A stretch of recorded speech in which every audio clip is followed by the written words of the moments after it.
Hello বন্ধুরা, আশা করি সবাই ভালো আছেন। আল্লাহর অসীম দয়ায় আমিও ভালো আছি। আজকে চলে এলাম আপনাদের জন্য একটা নতুন ভিডিও নিয়ে। আজকে আমরা শিখবো কীভাবে ফটোর ব্যাকগ্রাউন্ডটা ব্লার করবেন। ঠিক আছে, চলেন তাড়াতাড়ি ভিডিওটা শুরু করা যাক। কিন্তু তার আগে আমার চ্যানেলটাকে সবাই সাবস্ক্রাইব করবেন এবং বেল আইকনটি বাজাতে কেউ ভুলবেন না, যাতে আমার পরবর্তী সকল ভিডিওগুলো পেয়ে যান। বেশি কথা না বলে ভিডিওটা শুরু করা যাক। ঠিক আছে, এর জন্য প্রথমে আপনাকে আপনার মোবাইলের ডাটাটা অন করে নিতে হবে। যেখানে আমি করে নিলাম। তারপর প্লে স্টোর ওপেন করতে হবে।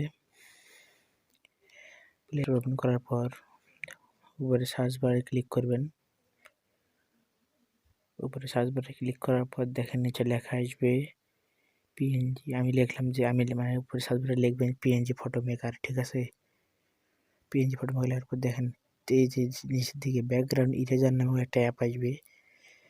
এই অ্যাপটা আপনারা ওপেন করে নেবেন। ঠিক আছে, ওপেন করে নেবেন বলতে ইনস্টল করে নেবেন। ইনস্টল করে নেওয়ার পর ওপেন লেখা আসবে, সে ওপেনে ক্লিক করবেন। এটা বেশি এমবি না, 7 এমবির। ঠিক আছে, এভাবে আপনারা অ্যাপটা ওপেন করে নেবেন। দেখেন আমি ওপেনে চাপ দিচ্ছি। আমার এখানে নেটের একটু সমস্যা, কিন্তু চালাতে নেট লাগতে পারে, আবার এখন আপডেট ভার্সনটা নাও লাগতে পারে। ঠিক আছে, দেখেন আপনারা এখান থেকে যে কোনো একটা ফটো সিলেক্ট করতে পারেন। ঠিক আছে, আমি সিলেক্ট করতেছি কিন্তু ফটোই তো খুঁজে পাচ্ছি না। দেখি কোনটা নেওয়া যায়, অনেক ফটো তো। দাঁড়ান একটু ফটোটা দেখি কই।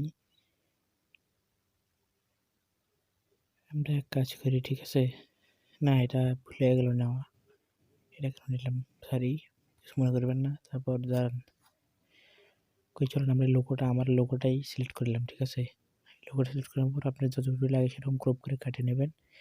তারপর অপশন লেখা আছে অটো। দেখেন অটো নামে একটা অপশান রয়েছে। অটো নামে অপশানটা ক্লিক করার পর দেখেন এই যে মাঝখানে যে তীর চিহ্নের মতো প্লাস চিহ্নটা, ওখানে যে কালারের উপরে রাখবেন দেখবেন সেটার সাথে সাথে গায়েব হয়ে যাবে। দেখেন আমি আবার রাখছি লোগোর ভেতরে নীল কালারটায়।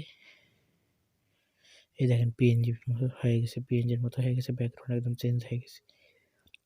এইভাবে আপনি আপনার ছবিটার পুরো ব্যাকগ্রাউন্ডটা চেঞ্জ করতে পারেন এবং আপনার ছবিটাকে পিএনজি ফাইলে পরিণত করতে পারেন। ঠিক আছে, এইভাবে আপনার পিএনজি ফাইলে পরিণত করবেন। আশা করি আমার ভিডিওটা ভালো লাগছে। আমার চ্যানেলটাকে সবাই সাবস্ক্রাইব করবেন। আর আপনি নেক্সট টাইমে আমরা স্মুথ করে নিতে পারেন ছবিটা। তারপর সেভ অপশনে চাপ দিলেই ছবিটা সেভ হয়ে যাবে। ঠিক আছে, এরকম ফিনিশে চাপ দেবেন, তাহলে সেভ শেষ। ঠিক আছে, আজকের মতো এই পর্যন্তই। আসসালামু আলাইকুম, সবাই ভালো থাকবেন।